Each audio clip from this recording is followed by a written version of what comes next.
저희는 사물 인터넷의 개념과 보안, 그리고 가상현실의 VR과 AR의 차이점과 사례 및 기대에 대해 발표할 건데요. 저는 사물 인터넷의 개념 및 사례에 대해 발표하겠습니다. 저희는 살아가면서 많은 사물 인터넷 제품들을 사용하고 있는데요. 여기서 사물 인터넷이란 사물에 센서와 통신 기능을 내장하여 인터넷에 연결하는 기술입니다. 짧게 IoT라고도 부릅니다. 먼저 제가 소개할 사물 인터넷 사례 중 첫 번째는 버스 정보 시스템입니다. 버스 정보 시스템은 버스에 있는 GPS를 통해 버스 위치 정보를 전산실로 이동한 후 그 이동된 정보를 전산실에서 계산을 통해 버스의 예정 도착 시간 그리고 위치 정보 등을 다시 사용자에게 전달해주는 그런 시스템입니다. 다음 제품은 스마트키인데요. 스마트키는 차량에 있는 안테나와 그 열쇠에 있는 안테나 간의 통신을 통해서 작동하는 제품입니다. 이 스마트키를 통해 차량 이용에 더 편하게 합니다. 다음 제품은 내비게이션입니다.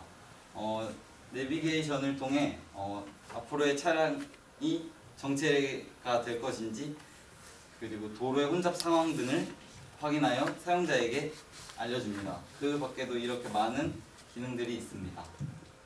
마지막으로 웨어러블인데요.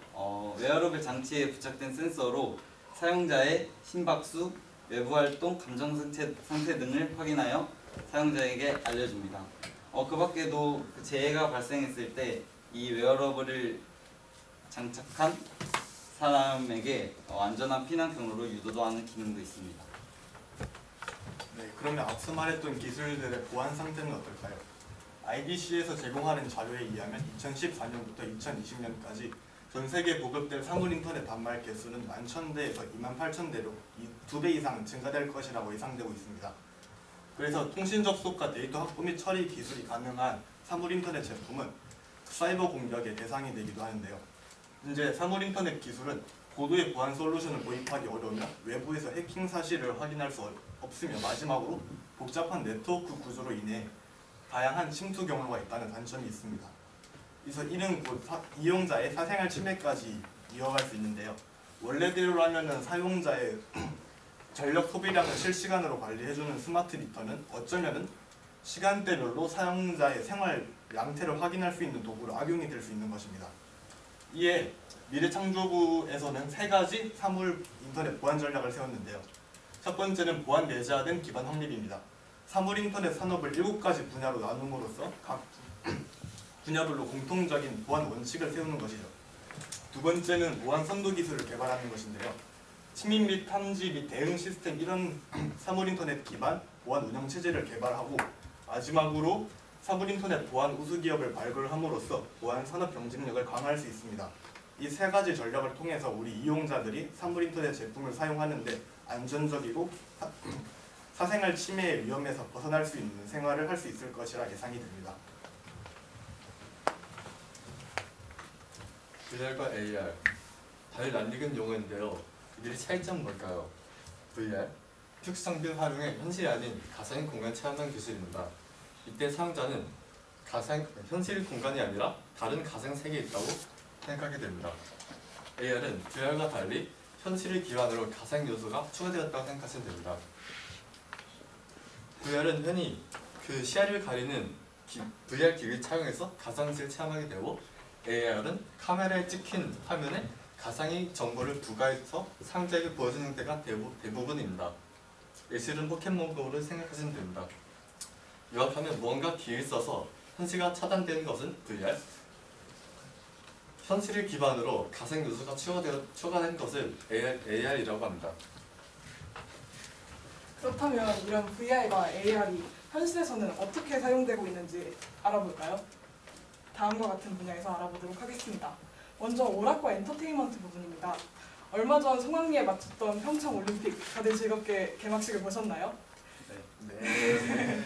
개막식에서 가장 큰 화제를 모았던 것은 여기서 볼 수 있는 이 오륜기 드론인데요. 이 드론은 1218대의 드론 촬영 영상을 현장에서 재생하여 마치 실제 드론이 떠다니는 것과 같은 효과를 보여주었습니다. 이에 사용된 기술은 실제 있는 물체에 가상의 영상을 투사하여 그 실제 물체가 원래 가진 성격과 다른 성격을 가진 것처럼 보이게 만드는 기술인데요. 이를 통해서 현장감과 실제감을 부여할 수 있었다고 합니다. 다음으로 산업과 서비스업 분야에 대해서 알아보도록 하겠습니다. VR이 광고에 활용된 지는 꽤 오래전부터 활용이 되고 있었는데요. 대표적인 예시가 2년 전에 나왔던 광고죠. 현대의 아이오닉 하이브리드가 있겠습니다.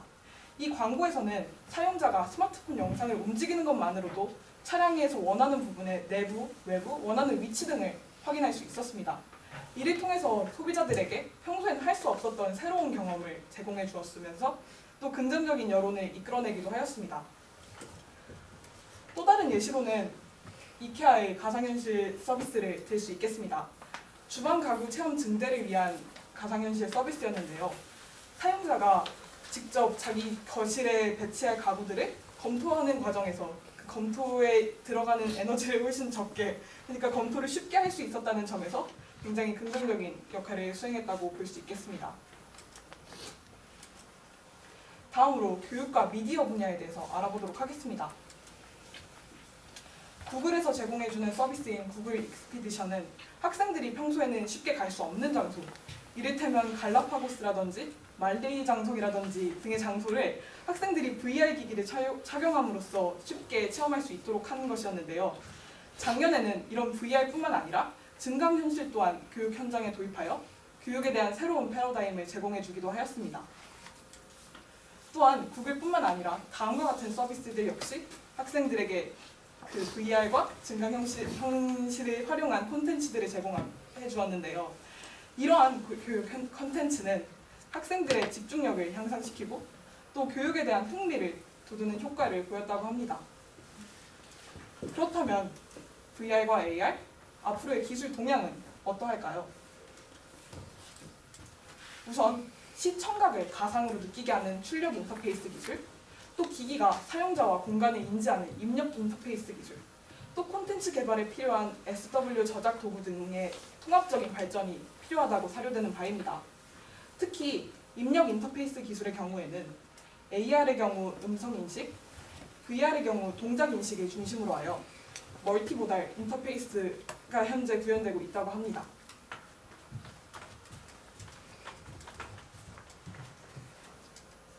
이러한 AR과 VR은 지난 4년 동안 5배 이상 성장해 왔습니다. 이미 사용 사례가 많은 만큼 앞으로도 기하급수적인 발전을 이룰 것이라고 합니다. 특히 오락이나 엔터테인먼트 부분에서 집중적인 투자를 받고 있으며 앞으로도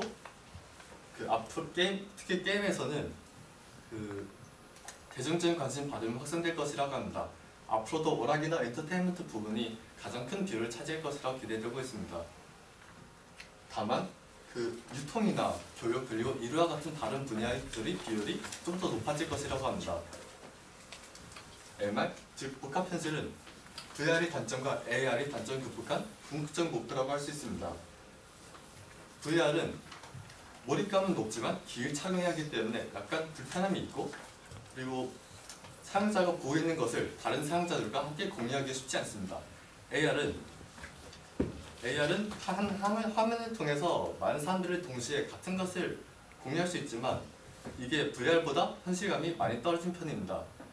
복합현실은 기기를 차용하지 않으면서도 많은 사람들이 동시에 같은 것을 몰입감 있게 공유할 수 있도록 한 기술을 목표로 합니다.